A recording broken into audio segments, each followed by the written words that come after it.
मीनाक्ष आपके लिए सही नहीं है, कुछ काम का ही नहीं आपके लिए, और आपकी कंपनी भी घाटे में है। आप ना मेरी एक बात, एक अच्छा सा रिच पावरफुल हस्बैंड ढूंढ लो, आपकी लाइफ सेट हो जाएगी। जब जावेरी खानदान के बाकी परिवार वालों को मैम्बो अंकल का किस्सा पता चला तो सभी उस टॉपिक पर डिस्कस करने लगे थे। सिर्फ मैम्बो अंकल ही नहीं बल्कि अनिका के चाचा के बच्चे भी काफी स्मार्ट थे और उन्हें समझ आ रहा था कि ये डील सक्सेसफुल क्यों नहीं हुई थी। बहरहाल उन्हें हार का सामना करना पड़ा और अब कल्याणी चाहती थी कि इस मैटर को कोई और हैंडल करे। नवीन, कोई बात नहीं, ये काम तुमसे नहीं हो पाएगा। ये बोलते हुए कल्याणी के चेहरे पर गुस्सा और उदासी दिख रही थी।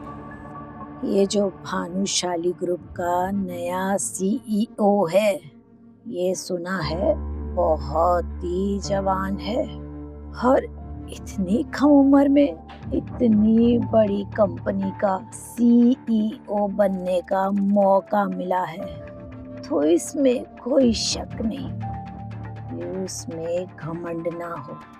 और ऐसे में वो हमारी जैसी फैमिलीज के साथ शुरुआती के दिनों में ऐसा तो करेगा ही, लेकिन उसने ये भी कहा है कि वो हमारे खानदान के और लोगों के साथ भी मिलना चाहता है और अगर उसे जिसमें दिलचस्पी दिखी तो वो उसके साथ खुशी खुशी मीटिंग करके डील फाइनल करेगा। तो इसका मतलब ये है कि अभी ये डील हमारे हाथ से नहीं गई। तो मैं तुम लोगों से पूछना चाहती हूँ कि तुम लोगों में ऐसा कौन है जो भानुशाली ग्रुप के सीईओ के साथ मीटिंग करने में अपने आप को ज्यादा सूटेबल समझता है। भानुशाली ग्रुप के नए सीईओ ने नवीन जावेरी को बिना मिले ही बाहर का रास्ता दिखा दिया था। ऐसे में अब जावेरी खानदान के बाकी लोग सोच रहे थे कि कौन वहां जाकर हलाल होना चाहता है। अरे, तुम लोग में से कोई भी वहां नहीं जाना चाहता है? एक तरफ जहां सभी लोग खामोश थे तो वहीं अचानक से मैम्बो अंकल के दिमाग में एक खुराफाती आइडिया आया और उस आइडिया के बारे में सोचते हुए उनके चेहरे पर शातिर मुस्कान आ गई। तुरंत ही वो अपनी चेयर से उठे और जोर से चिल्लाते हुए बोले, माँ, मुझे लगता है कि उस नए सीईओ से मिलने के लिए हमारी अनिका बेटी सबसे ज्यादा ठीक रहेगी। मैम्बो अंकल की वजह से सेंटर ऑफ अटेंशन पूरी तरह से अनिका पर आ गया था। हालांकि वो बहुत अच्छे से जानती थी कि मैम्बो अंकल ये सब क्यों कर रहे हैं, जिससे वो अनिका के लिए प्रॉब्लम्स क्रिएट कर सके। लेकिन अनिका ने ये एक्सपेक्ट नहीं किया था कि मैम्बो अंकल इतने बेशर्म हो जाएंगे कि इतने हाई प्रोफाइल मैटर में सीधा उसे इन्वॉल्व कर देंगे।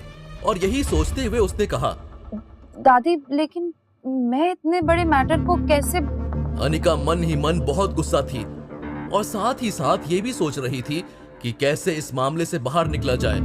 लेकिन इससे पहले कि अनिका कल्याणी को समझाते हुए अपना कोई रीजन देती, मैम्बो अंकल यानी नवीन जावेरी ने बीच में टोकते हुए कहा, अनिका बेटी, तुम्हारी दादी भी यही चाहती है कि तुम जावेरी खानदान में अपना कंट्रीब्यूट करो और तुम्हारे पापा ने भी यही किया था। क्या ये तुम्हारा फर्ज नहीं है? क्या तुम अपनी रिस्पॉन्सिबिलिटी से बचने का एक्सक्यूज तो नहीं ढूंढ रही? दादी, ऐसा कुछ नहीं है, पर मैं। अनिका के एक्सप्रेशंस देखकर मैम्बो अंकल को मजा आ रहा था।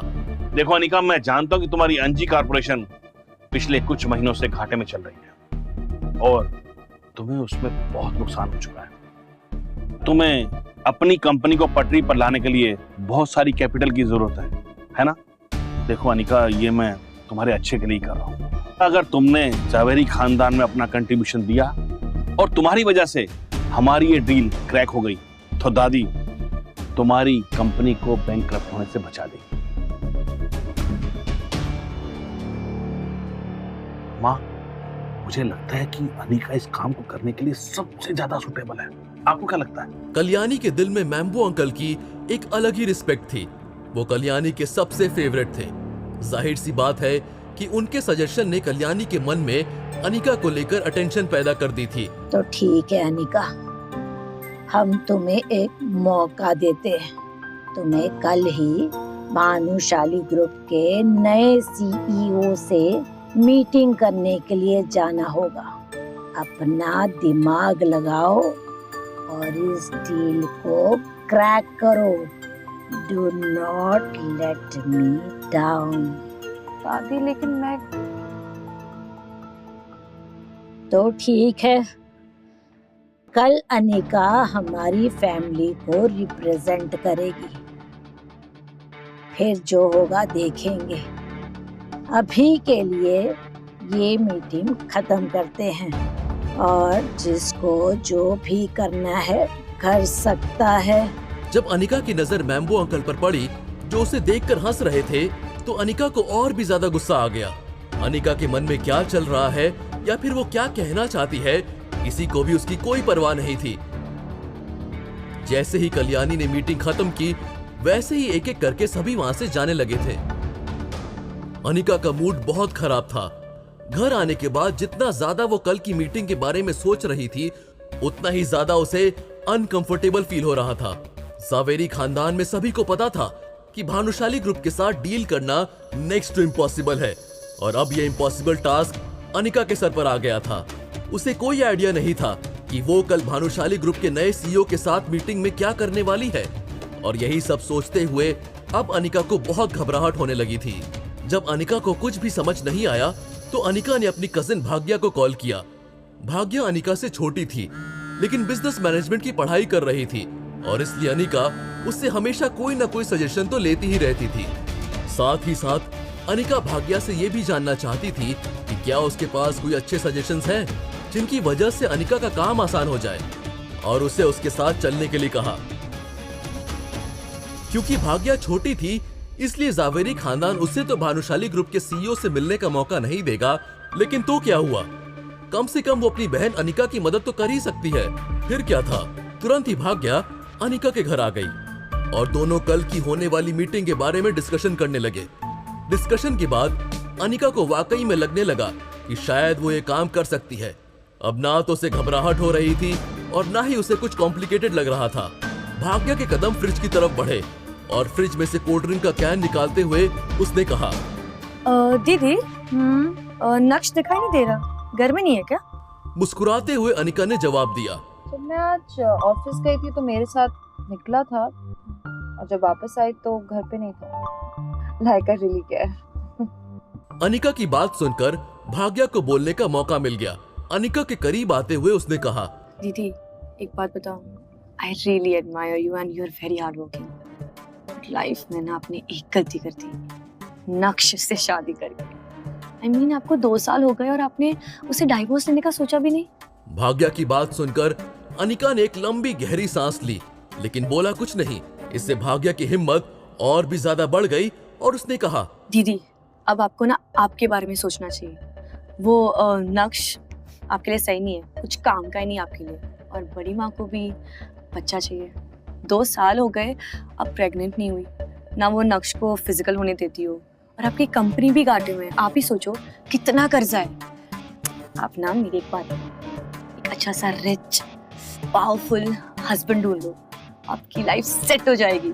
मैं समझ सकती हूँ, पर अब ये सब चीजों का कोई फायदा ही नहीं है।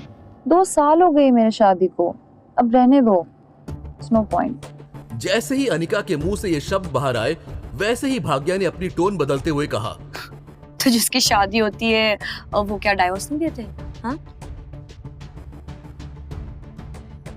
तभी अचानक से नक्श सीटी बजाते हुए अपनी ही धुन में दरवाजे से अंदर आ रहा था। जब नक्श ने भाग्या को देखा तो उसे उसकी आंखों में अपने लिए नफरत साफ दिखाई दे रही थी, लेकिन नक्श को कोई फर्क नहीं पड़ा। मुस्कुराते हुए नक्श अनिका के पास सोफे पर बैठ गया। भाग्या नक्श को बड़े गौर से देख रही थी और मन ही मन सोच रही थी, ये नक्श तो हमेशा टी शर्ट्स और शॉर्ट्स पहन के घूमता है, इसके जैसा लूजर तो मैंने आज तक नहीं देखा। अनिका, तुम्हें अंजी कॉर्पोरेशन के लिए अभी भी कैपिटल की जरूरत है? अनिका ने नक्श की बात पर ज्यादा ध्यान नहीं दिया। उसका ध्यान तो अपने नाखूनों पर था, क्योंकि कल उसकी मुलाकात भानुशाली ग्रुप के नए सीईओ से हो रही थी और अनिका उसके सामने प्रेजेंटेबल लगना चाहती थी। यही वजह थी कि अनिका खामोश रही और अपना काम करती रही। ये देखकर नक्श ने फिर से कहा, अनिका, अगर तुम्हें पैसों की जरूरत ही है तो मुझे बता दो ना, पैसे चाहिए ना तुम्हें। इस बार अनिका नक्श की बात सुनकर इरिटेट हो गई और कड़क अंदाज में बोली, तुम क्यों पूछ रहे हो ये सवाल? तुम्हारी कोई लॉटरी लगी है? कुछ खजाना मिला है? और क्या तुम अंजी कॉर्पोरेशन को नुकसान से बचा सकते हो? तुम्हें क्या लगता है तुम बहुत इंटरेस्टिंग हो? हाँ, तुम यूजलेस हो और तुम्हें पता है कि अनिका को ये सब बारे में बात करना नहीं पसंद, और तुम जानबूझ के ये सब करते हो ताकि मेरी बहन का मूड खराब हो जाए। तो तुम्हें समझ नहीं आता? हाँ, उसे खुश नहीं रख सकते क्या? ऐसा कुछ कर नहीं सकते तुम? अनिका ने तुरंत ही भाग्या की ओर कड़क अंदाज में देखा और उसे ये बताने की कोशिश की कि वो मुंह बंद करे और नक्श को क्रिटिसाइज ना करे। और ऐसा इसलिए क्योंकि कल जब बैम्बू अंकल ने जावेरी मैंशन में सबके सामने अनिका को एम्बैरस किया, तब एक नक्श ही था जिसने अनिका की साइड ली और उसका सपोर्ट किया। तो अब अनिका नहीं चाहती थी कि कोई भी नक्श की बुराई करे। ये पहली बार था जब नक्श ने देखा कि अनिका उसके लिए स्टैंड ले रही थी, और ये देखकर नक्श के अंदर गजब की हिम्मत आ गई। अब नक्श भाग्या को घूर रहा था। मुस्कुराते हुए नक्श ने भाग्या से कहा, इट्स ओके अनिका, जब बच्चे गलती करते हैं तो बड़े ही तो माफ करते हैं, तभी तो ये लोग सीखें। वो क्या है ना भाग्या, हमारे मैटर में तुम्हें दखलंदाजी नहीं करनी चाहिए, एक। और दूसरी बात, मैं अंजी कॉर्पोरेशन के लिए क्या कर सकता हूँ क्या नहीं तो मुझ पे छोड़ दो, क्योंकि क्या है ना उससे तुम्हें कुछ फर्क नहीं पड़ना चाहिए। और तीसरी बात, मैं कितना यूजफुल हूँ यूजलेस हूँ उससे भी नहीं फर्क पड़ता, क्योंकि मुझे पता है कि कब और क्या अंजी कॉर्पोरेशन के लिए करना चाहिए। नक्श की बात सुनकर सिर्फ भाग्या ही नहीं बल्कि अनिका के चेहरे पर भी हंसी आ गई थी। अच्छा, बताओ बताओ, हाँ, क्या कर सकते हो अंजी कॉर्पोरेशन के लिए, या कुछ कर भी सकते हो, या सिर्फ हवा में बातें करनी आती है तुम्हें जो तुम हमेशा करते हो? हाँ, भाग्या की हंसी बढ़ती जा रही थी।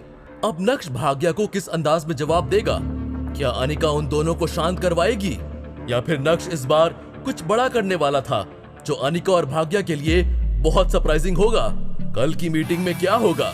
क्या नक्श अनिका से मिलेगा, या फिर नक्श ने इस सिचुएशन की पहले से ही तैयारी कर ली थी? क्या अनिका जावेरी खानदान को भानुशाली ग्रुप की डील दिला पाएगी? अगर ऐसा हुआ तो फिर मैम्बू अंकल का क्या होगा? आइए जानते हैं अगले एपिसोड में। सुनते रहिए Insta Empire, only on pocket FM।